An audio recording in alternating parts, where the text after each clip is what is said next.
This first story is written actually by an author, but this is not a piece of fiction. This is a real encounter that he had, and he titles the story Close Encounter. The author's name is Rick Shaw. Rick has a new book out on Amazon right now. It's published by House of Honor Books. Rick is the author of the thriller New Perspectives, and it came out this summer. I downloaded it last night. I'm going on a trip this weekend, and I plan on getting into that book this weekend. But this story is not a fictional story. This is a real encounter that he had, and it might be one of those things that kind of inspires his writing. But let me share that with you. He writes, I had a strange encounter in the mid-'80s that still makes me wonder to this day. I was in my early 20s, and I managed to move out of Mom and Dad's basement into a place of my own. Honestly, I hadn't gone that far. I lived 3/4 of a mile due north of my folks' place as the crow flies. However, if you were sensible and decided to drive there, it's quite a bit further. My parents' house was set back from the road, and once you left their driveway, you were going north, and then the road curved to the west. The little farm I was renting was right there on the north side of the road. There was a little bit of a neighborhood, but the best part were the houses weren't grouped tight up close together. We were all spread out and we had elbow room. The privacy was great and improved when the crops grew tall. That part of Illinois wasn't just flat tillable farm ground. There were acres of rolling timber that began about 500 yards behind my parents' house, and it spread out to the west and south. A small, narrow stand of trees grew between our houses, separating the two farm fields. I was at the age when a country boy was in his prime and was sure to have himself a big old 4-wheel drive truck. My truck was a 1-ton. That heavy suspension was great for getting me places I probably shouldn't have been going. It wasn't overly tall like some of my friends' trucks, but that old pickup truck wasn't just a toy. I used it for work, too. Tall trucks are well and good, but when you're throwing hay on it, it gets tiring having to throw those heavy bales that much higher. I had a pretty nice light bar, and I had it built especially for this truck, and when we were going places in the mud that we shouldn't, a lot of the time it happened under the cover of darkness. I liked to see what I was getting into, so I had stadium lighting across the top of my cab. I also had a switch that could kill the lights instantly. Anybody that goes to those backwood parties knows that too much light can kill the mood. Where we were located, I could also signal uninvited intruders such as law enforcement. The cops could be such killjoys. I was far enough removed from home that getting invited for supper was a pleasure. A guy gets tired of SpaghettiOs and bologna and other bachelor staples, so when Mom says she wants to cook for you, you definitely make sure that you're there. My dad worked second shift, so that night it was just the two of us. We had a great time hanging out and catching up. I'd been busy working and hadn't seen Mom in at least a day. That's right, I'm a mama's boy, but my mom was pretty cool. I could tell some great mischievous stories that she was involved in, but I'm rambling. She was ready to retire for the evening, but told me that she would be up for a little while reading. That was her routine. I wasn't getting the shove off, but I did have my own place to go to, so that's where I went. The evening was pleasant, and at 30 miles per hour, the air coming in the windows kept the truck bearable, and I wasn't in any particular hurry, so I took my time driving the 1.5 miles home. I never took the time to become an avid stargazer.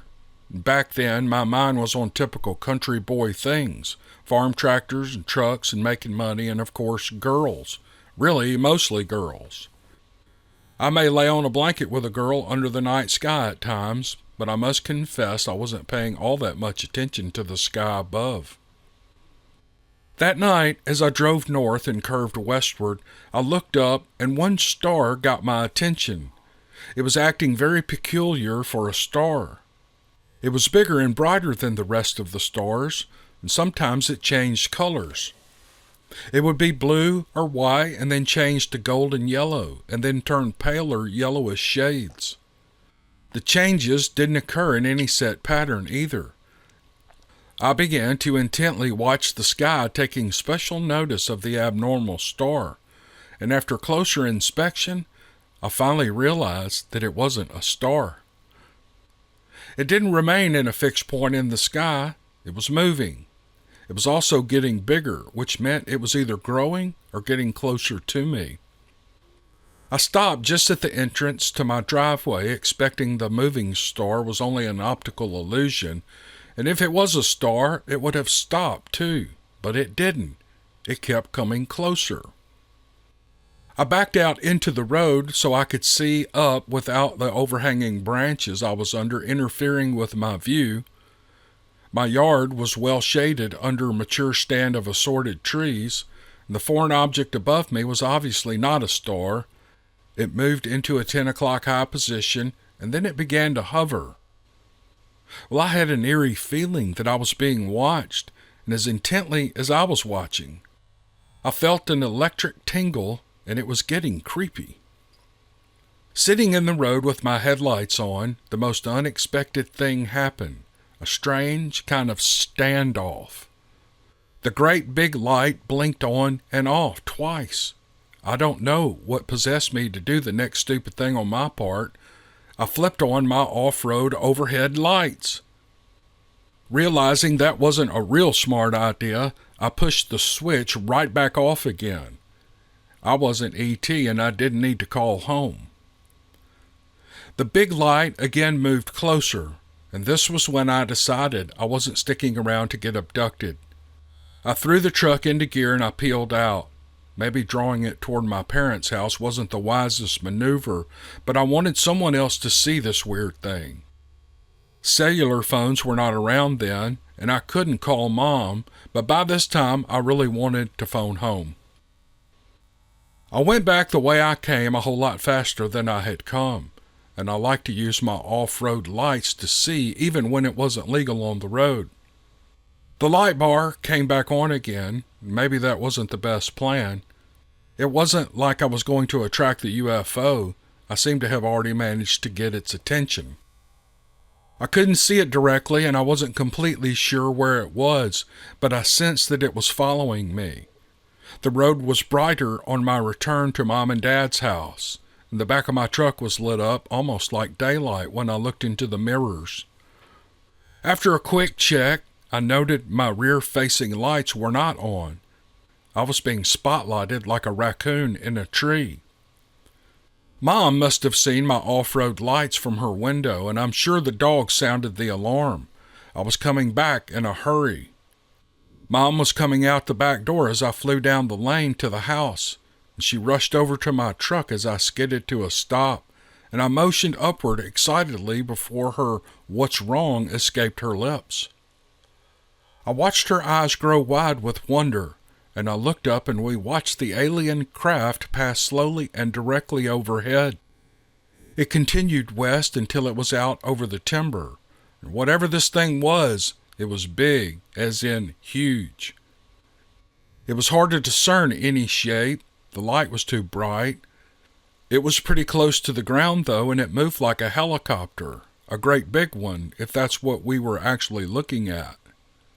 The technology was advanced. If it had rotor blades, there was no telltale thump sounds like a rotary wing craft make. There wasn't any sound at all. Mom and I watched the craft move around over the trees to the west for what seemed like hours, but in reality, it may have only been for a few short minutes. The UFO moved back and forth, then it would hover, and all the while it was close to the treetops. The lights continued to change color, but in no certain pattern. Finally, the craft gained altitude, and it held for a moment, and the lights blinked on and off again. Maybe it was saying farewell to us, and then it moved upward again, and slowly at first. It increased momentum and suddenly shot straight upward out of sight, launching itself into the heavens far quicker than a rocket could. That was the last time we saw it. Mom and I looked at each other in amazement.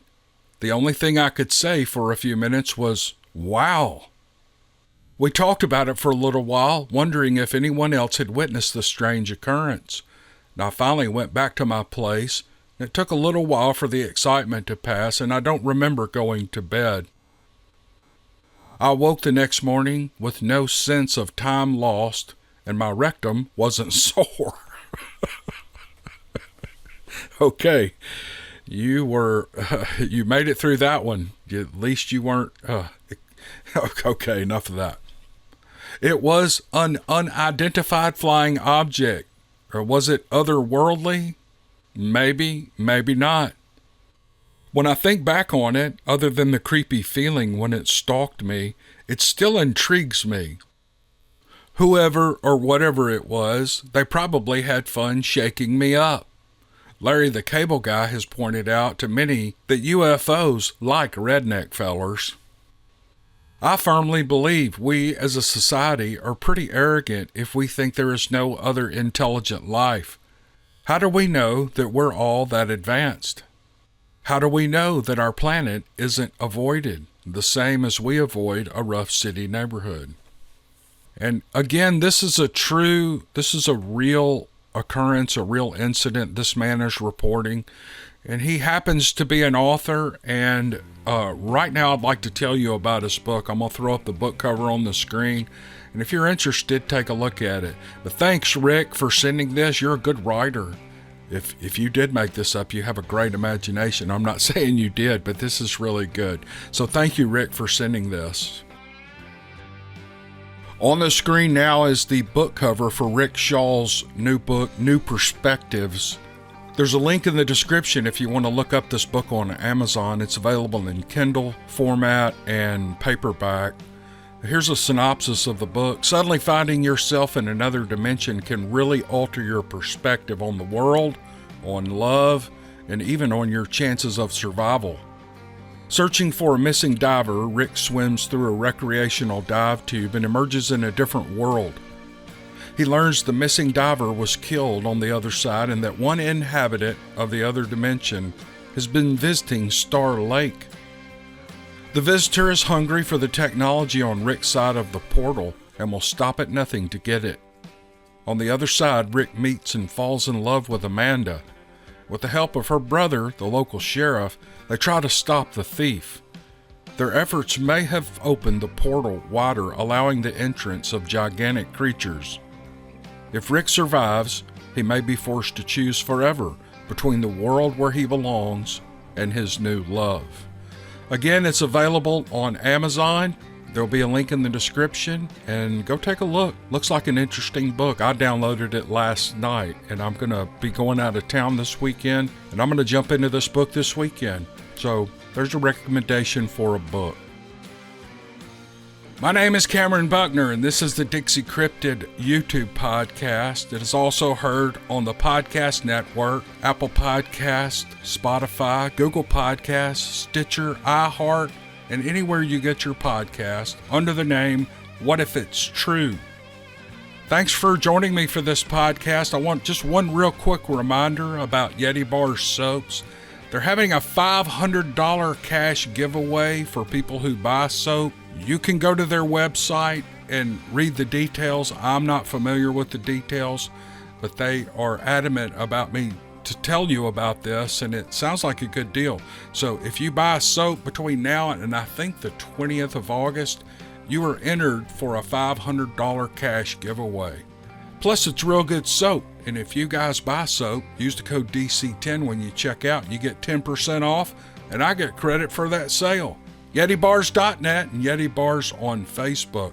Now, do not click away because this is a long podcast, and the next 3 stories are going to blow your doors off. You're going to have a good time listening to this podcast, so hang on. All right, here we go.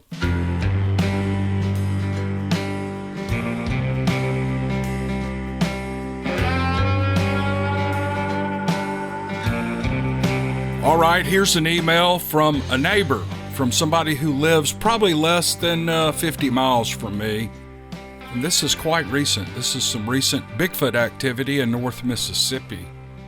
I recently discovered your Dixiecryptid channel on YouTube, and I have enjoyed it immensely ever since, but I can't tell you how relieved I was when I found out that you actually let people tell about their Squatch experiences. And boy, have I got a story for you. Since you live right down the road from me, I'm sure you've heard the rumors about all the Squatch sightings in Saltillo recently. Saltillo is a little community just north of Tupelo here in North Mississippi, right up on 45 Highway. He didn't write that, I'm just telling you that. Several residents in the more rural areas of Saltillo have been giving the mayor pure hell about some large shaggy hobos that had been seen raiding their gardens at night and eating up all their corn and okra and tomatoes.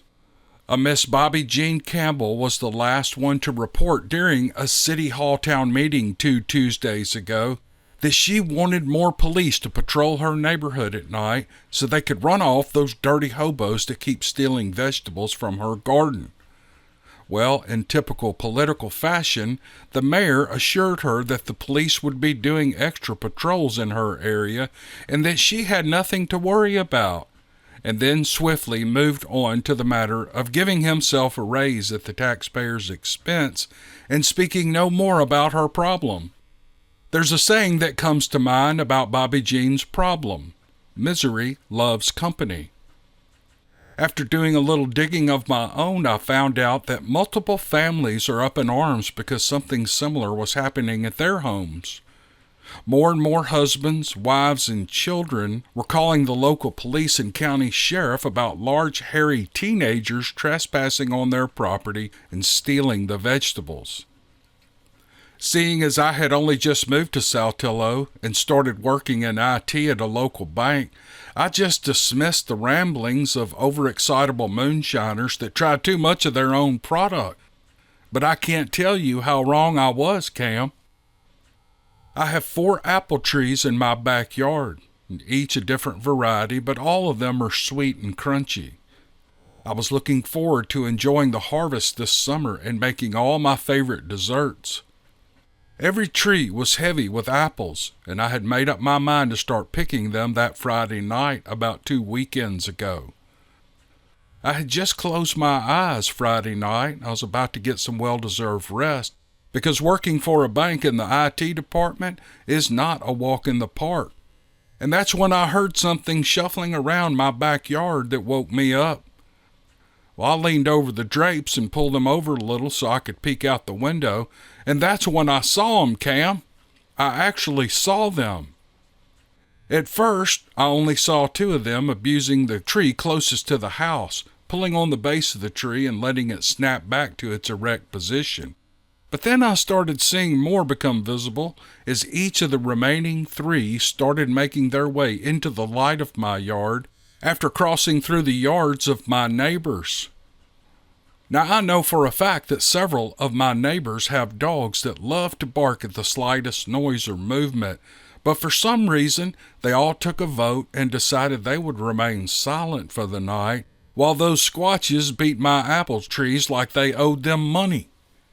Now, I'm not a cowardly man, Cam, but the idea of charging out there to confront those things in hand-to-hand combat made my stomach turn. Now, I own a few guns, but nothing in a caliber that would do more than piss those things off, so I picked up the phone and called the Saltillo Police Department for help. The phone rang for a good 5 minutes before I gave up and called the Lee County Sheriff's Department. They actually answered the phone.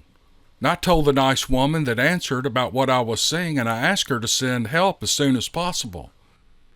She replied that I was the 7th call she received about this, and that the reason the police department hadn't answered my call was because they were all out on patrol looking for the young men they thought were doing these vegetable raids.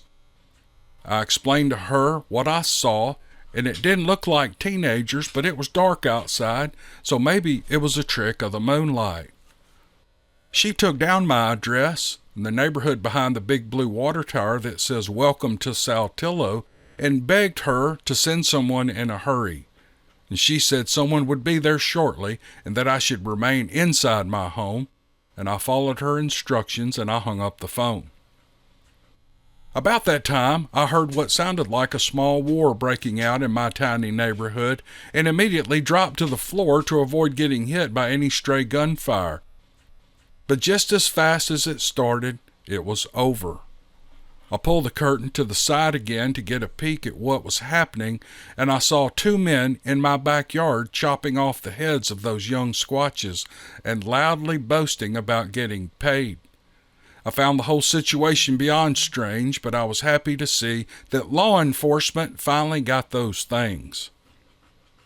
It wasn't until the next morning when I drove to the Saltillo Police Department to see if there was any paperwork or sworn affidavits that I needed to sign that I found out from one of the officers that he had no idea what I was talking about and that no one from the police department or sheriff's office had been deployed to my house the last night. I asked the officer if it wasn't them or the sheriff's men. Then who were those men, and where did the bodies go? I still haven't got an answer for that question, Cam. Yours truly, a Steve Lilly fan. What a great email. What a great email. I couldn't wait to share that with y'all. Kind of a surprise ending there. So I guess you can all guess who showed up in his backyard and killed those squatches and took their heads. Maybe you know, maybe you don't. I'll put up a end screen for a hint. How about that? I'll put up an end screen at the end of this video and you can take a guess who showed up in Saltillo in this man's backyard. All right, let's go to another one. This is an email I received recently from Devil Bob. Some of the characters in this story you might recognize. A few years back, I was in Brunswick, Georgia, working on a movie. I guess it's okay to tell you that it was X-Men First Class. Hell, it's been out so long, most of your listeners may have been kids when it came out. I was a welding foreman. This is partly why I had the experience that I had. We had been working 12 to 14 hours on a spacecraft for the movie. I was the foreman of the Atlanta crew, and there was a huge crew from LA that rather looked down on us. My crew was young but talented. They were eager and wanted to learn new methods of fabrication. By the time I cut out the lights, it was past 2 a.m. Everyone hit their rack, and I was sitting there in my truck with the motor running, ready to drive the 2 blocks back to our rental house, and then it hit me. It was that deep, growling, hangry instinct to turn right and hit the Waffle House. If I was lucky, some of the strippers from the only club for 200 miles might be snacking there. The idea forced my hands to make the right turn motion on the steering wheel, and off I went. The whole way there, I never even considered the fact that my underwear was older than the girls. This was not to be the harsh reality I was met with when I swung open the door to the Waffle House. In fact, thinking back on it now, the smell was in the parking lot when I had pulled up. I used to live near a paper mill that was close to an intercoastal waterway. And if you took those 2 odors and mixed in some skunk, a cat litter box, and some horse piss, and opened it up at a garbage dump, well, it was like that. Even so, my hangar was unaffected, and I walked in like I owned the place, and as usual, Honey Pie was at her station. Wally was on the grill with his giant grin, and Maria was working the floor. And what should normally be a packed house was replaced by 3 of the scariest dudes I have ever seen. Honey Pie, she had a nickname for every customer, had my coffee sitting at my normal spot on the end of the counter nearest the AC unit in the window. I found a great deal of relief from the odor, but I was also adjacent to these 3 scary-looking dudes. There was no way to avoid making eye contact with them, and a chill ran down my spine as I tried to look away. The first thing I noticed was an Air Gas Memphis logo on the loud guy's shirt, and I figured he was the boss because the other 2 were listening intently to his every word. The conversation abruptly ended as soon as I sat down. The guy on the right of him was a huge black man. He had a strange, powerful look. He looked like he would be the kind of guy you wanted on your side if the shit went down. He strangely reminded me of John Coffey from the movie The Green Mile. On the other end was a guy with a T-shirt adorning skulls and electric guitars, and it was stained badly with what looked like dried blood. He had a huge gun hanging off his belt and a homemade leathery-looking fur bag. That's the only way I know how to describe it. It was nasty looking. The gun, the bag, my barmates, all of it filled me with a sense of dread. My hands trembled as I sipped my coffee, and I hoped they didn't see how nervous I was and skinned me alive right there. But just then, the leader looked me dead in the eyes. He seemed to scan me, and it was like being analyzed and evaluated at the same time. Well, I felt naked and afraid. I had visions of the strippers coming in later and kicking small pieces of me out of the way so they could put down their purses. And just as I was trying to look away from him, he smiled at me with a big shit-eating grin and he said, "Are you a welder?" Well, a huge sense of relief came over me and I realized it was okay to breathe. "Yes, sir," I replied. Looking for common ground, I asked, "Are you guys here working on the movie?" Well, this brought a huge round of laughter from all three of them, which somehow made me feel uneasy.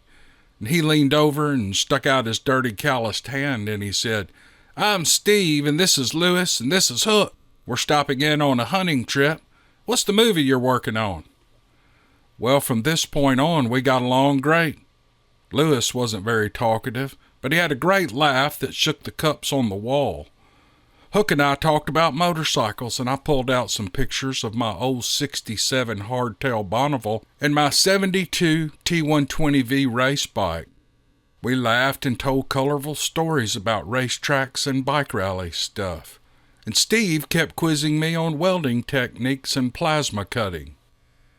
At times I felt like I was being interviewed for a job in hell, but his good nature was reassuring, and the dread I experienced turned into a fun experience with some obviously nefarious individuals. They all laughed when I told them how the LA crew was struggling with the panels matching on the top of the spacecraft we were building, but they seemed to miss the detail on the plan, that in the scene the spaceship was upside down on the beach. Well, after a couple of hours of laughing my ass off, we got up to leave at the same time. And Honey Pie brought the bill, and Steve grabbed my ticket, and he winked at me. "I got this, Devil Bob. Here's my number. And if you come to Memphis, you give me a call." Well, I've never been to Memphis since. Well, there's another story with people running into Steve Lilly and his crew. What is going on? If you guys have run into Steve Lilly, or if you know someone has run into the Squatch Operators crew, send me an email and tell me your experience, and I will get it in a podcast. Write it clear and crisp so I don't have a lot of editing to do, but I would love to share these stories of you guys running into the Steve Lilly crew. I think they're awesome. Okay, how about we end this podcast up with a fairly long and serious Bigfoot encounter that I think you guys will find interesting. This is, the writer doesn't say his name, so blah, blah, blah, you know the drill, but here's what he writes. "Like most people, I never believed Bigfoot existed outside of stories. Always figured if they did exist, there'd be some kind of proof, like bones or excrement, hair or nests. And like most believers, I've had some experience that have changed my stance on the topic. In 2013, we had been in charge of taking care of nuisance hogs at a pecan farm for over a year. The farm also included a few fields of cotton, but the hogs tended to leave those fields alone. The pecans ended at the tree line, and that led to thousands of acres of untouched Georgia forests. A creek ran through the forest as well, along with a whole lot of deer. I was partnered with two guys from my office. One was my best friend Jim, who has influenced me into becoming a Southern-speaking red Mexican.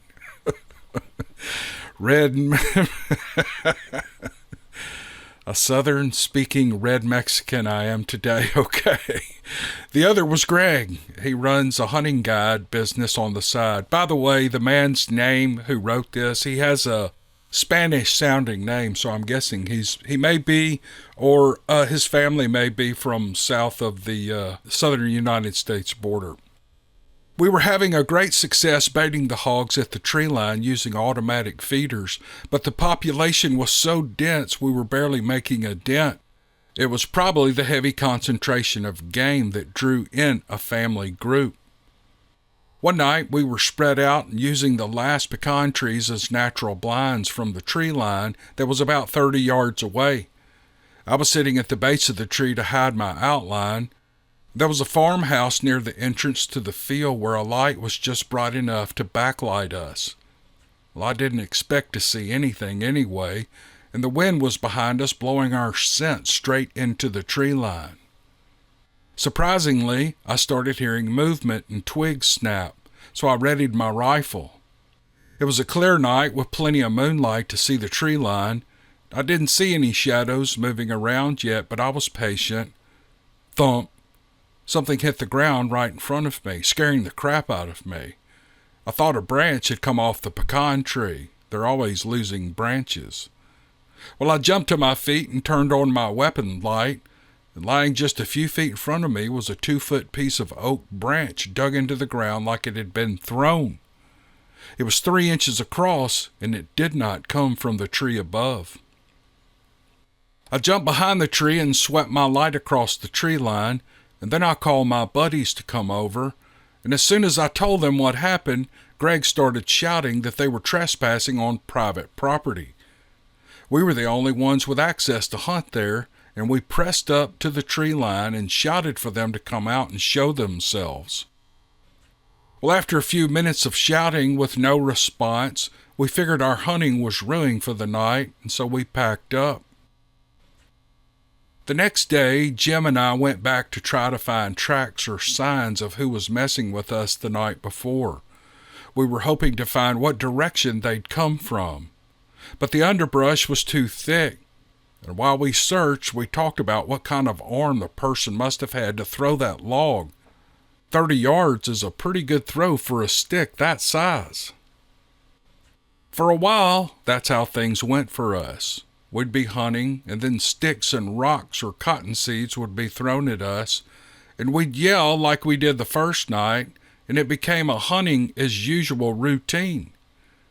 We figured someone was set on ruining our hunts, but we weren't going to be run off by someone that didn't like us hunting there. It did make us extra careful about what we were firing at. We made triple sure that we weren't firing on the harasser or harassers. And as annoying as it was, we decided that none of us was ever to hunt alone on that property anymore, and we continued bagging our fair share of hogs, but we never found any tracks. We made up our minds that it was someone poaching the land, and they were good at hiding their movement. We had several game cameras set up throughout the property, but we never got any pictures of anything other than normal wildlife. We did sometimes catch a whiff of something that didn't smell like any animal that I know of. It was an ungodly mix of wet dog and hot garbage, with just a hint of sulfur or ammonia. Then things began to happen that convinced us that we were dealing with something more than human harassers. My father, he's my best friend, and my brother came in from out of state to do some hog hunting with us, and we began our hunt at the edge of the pecan field as usual, but we never saw anything. Our visitors were only there for the night, and the moon was full, so we decided to go down to the farm's dirt service road that was cut into the trees leading to the creek. We figured we might get a chance to run up on a hog near that water. We've killed a few of them down that road when they were wallowing in the mud to cool off. We moved near the water until we could hear some movement coming from the creek, and as it got closer, we took a knee to wait for it to expose itself near the road. Whatever it was, it stopped just shy of the road beyond our sight, and after a couple of minutes that felt more like hours, something hit me in the chest. It didn't hurt, it just surprised the heck out of me, and I looked down and I saw a cottonseed at my feet. Well, that freaked me out because we were a long way from the nearest cotton field, and I jumped up and was about to turn my weapon light on when Jim told me to wait. There was some more movement closer to the road, and then he heard a loud grunt right before it ran away through the shallow creek. The grunt was not a hog or a deer. The sound of it running through the water told us it was bipedal. It was making a loud splash like a person running ankle deep in water, but the splashes were too far apart, Whatever made that sound, it had a huge stride. We pulled out of the woods and returned to our cars, and our visitors drove separately. In our car, Jim and Greg and I were in a tense conversation about what could have made those noises. We figured it didn't expect so many of us to be on the trail, so when it got eyes on us, it turned and ran. We were beginning to lean toward the possibility of the stories about Sasquatch being true, but with the jobs we have, never making assumptions and seeking solid evidence before confirming suspicions is ingrained in us. So we continued on, but with extra caution and large caliber weapons. One night, Greg brought in a couple of friends for a dog hunt. These guys had 2 catch dogs and 1 bay dog. They were no slouches. The catch dogs were pit mixes. They were well equipped with GPS trackers and night vision and a lot of success in previous hunts. It was a hot summer night, and we were excited to get our first dog hunt in. The handlers sent the dogs into the tree line to start the hunt, and it wasn't long before the dogs had their catch, and the bay dog began barking to let us know. We tracked the dogs using the GPS, and we got within 200 feet of them when the dogs moved away from us. And as we pushed further in, we got a whiff of that same scent we'd smelled in previous hunts. For the next hour, the dogs would stop, and we'd move toward them, and then they'd move off before we could see them through the underbrush. The handlers thought the dogs might have gotten into a hog too big for them to pin down completely. We decided to pull back to our parked vehicles while the handlers tried to recall their dogs. Only one of the catch dogs returned. He wasn't injured, but he had some blood on his muzzle. They put him in his kennel, and the bay dog continued to holler when they tried to recall him. On the GPS, the dogs were showing as being a bit less than a quarter of a mile away, and we decided to try to get closer to the dogs in case they couldn't hear us or the collars were malfunctioning or something. We pushed into the woods, and again, when we got close, the dogs moved away. The handlers were getting worried and started yelling as loud as they could to get the dogs to return. And when the dogs moved away yet again, we started running to try to get close enough to see what was happening. And after running a hard mile through the woods and thorny vines and thick underbrush, we finally caught up to the dogs near the creek. The catch dog was laying on his side with a circular stab wound in his left temple. He was dead. The bay dog was standing over him, barking toward the brush. We thought a hog's tusk had finally gotten him, but when we inspected him, rigor mortis was beginning to set in. If he'd just recently stopped moving, that wasn't possible. His fur was wet, but there was no blood or other injuries anywhere on him, and it was as if he had been carried and put down where we had found him. If a hog had dragged him, he'd have been dirty and beat up, and again, that smell permeated the area. The handlers collected their dogs, and we all walked out to the cars. The handlers loaded up their dogs and left without saying a word. They were definitely spooked and refused all invitations to ever hunt with us again. Despite all of this, we never did officially call it a Sasquatch encounter. We had several more similar encounters, but we never did lay eyes on one. The South Georgia brush is so thick that you can hardly see a few feet in front of you. We spent the rest of the summer trying to find hard evidence to provide proof. We set up game cameras, but all that did was convince me that they can see infrared illuminators and are smart enough to avoid them. Jim had read about tree knocking, so we finally decided to give it a try to challenge them into coming out.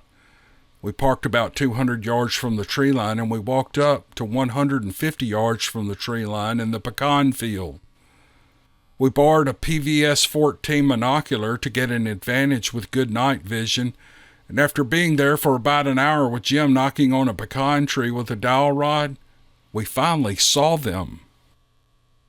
Jim unclipped and handed me the monocular, saying, "Scan the tree line to our left."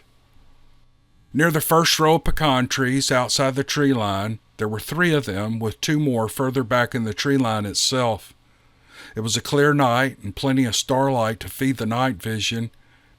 They were absolutely massive, and the tallest of the 3 was a good 8.5 to 9 feet tall. The 2 at the tree line were smaller, though, with the perspective and the trees shading them from the light. It was hard to tell if they were significantly smaller. The night vision didn't let us see the color, and we were too far away to see good detail on their faces, but they were muscular with thick shoulders and short necks. Their hair was matted, and it reflected some light in the night vision as if they had been in creek water, and they were standing there watching us with no idea that we could see them with our passive night vision. We were never fans of shooting one to use the corpse as evidence. They're just animals doing their thing. We're not sport hunters. We eat or donate the meat from our kills. But we didn't like our chances against 5 of them if they decided to attack, so we decided to bug out. I handed Jim the monocular, and we walked backwards to Jim's truck slowly with rifles out. Jim said that they were not advancing on us, but they were keeping pace with us. When we got to the truck, I jumped into the bed and covered Jim while he got into the driver's seat and got us out of there. We started referring to them as our friends, whenever anyone might be around to overhear us talking. We never did get them to come out into the open again. They still throw stuff at us to remind us that they're still out there. We decided, as long as they made no overtly aggressive actions toward us, that we would not shoot at them. The sticks and rocks and seeds smarted on occasion, but we did not see it as enough to respond with deadly force. We did, however, start wearing our armor while we were out there. The next year, the farmer who owned the land leased the property out from under us to a friend for deer hunting. We found out later from his son that the guy only hunted once and he never came back. The farmer has since passed away, and we have not been able to get permission from his estate to continue our hunts. We're still working on it. We have better technology now to obtain proof that they're still out there. And one last thing. Once, when I was working the night shift, I got a call from a coworker who had gone out with Jim and Greg. And as soon as I answered, he started to cuss me out. Well, as an ex-Marine, he had a lot of inventive ways to swear. And after his verbal assault calmed down, he asked me why I never told him about our friends on the hunting property. Well, I asked him if he'd ever believed me, and he said probably not, and he hung up on me. We never talked about it again, but that short chat proved to me that we were not crazy or seeing things. I believe the behaviors we witnessed from these creatures were threat displays to protect their hunting grounds. They could just as easily be very dangerous if they want to. And that's the end of his email. And that's probably one of the most interesting emails and encounter stories I've read probably in the last 6 months. These guys are constantly hunting this property, searching for pigs, trying to bait pigs in. They use dogs. Every bit of evidence they come up with and everything he described in this email goes right along with tons of things that I've heard and read about Bigfoot, and I think they're there. I think they are absolutely there. Wherever in Georgia this is, right up next to a pecan grove. So this was a wonderful story. The man who sent it is a good writer, and he knows how to tell a story and relate events, and I really appreciate him. All right, that's going to do it for this podcast. I hope you all enjoyed it, and we will see you guys on the next one. Thank you.